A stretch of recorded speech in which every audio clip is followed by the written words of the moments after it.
jėgos sporto šakose, kuomet yra varžomasi atliekant jėgos pratimus, yra naudojama štanga.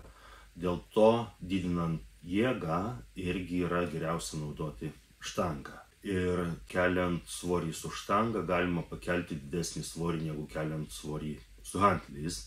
Kaip pavyzdį pateiksiu, kad jeigu jūs nuo krūtinės galite paspausti, atlikti vieną pakartojimą su 100 kg, tai vieno pakartojimo su 2 hanteliais po 50 kg tikriausiai neatliksite.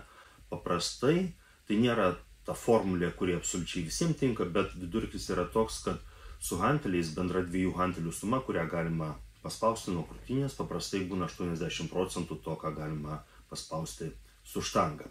Kalbant apie kultūrizmą, kaip apie treniruočių metodiką, kuri yra skirta dailinti kūno formas, yra naudojama ir štanga, ir hanteliai.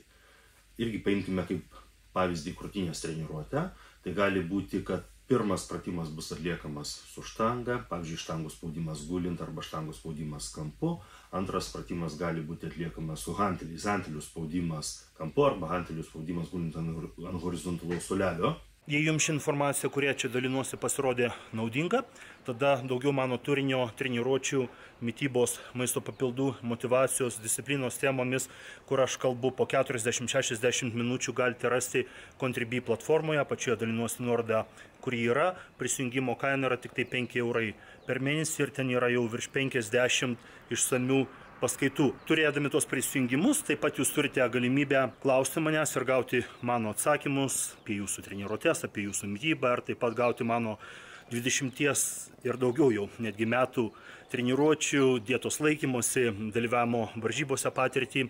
Jeigu jūs norite, kad aš jums sudaryčiau treniruočių programą, individualią treniruočių programą arba individualų mitybos planą, tada su manimi susisiekti. Ir tai padaryti galite per mano Facebook, arba per mano Instagram, arba per mano internetinį puslapį andriuspauliukevičius.lt. Ačiū, kad žiūrite, būkite sveiki.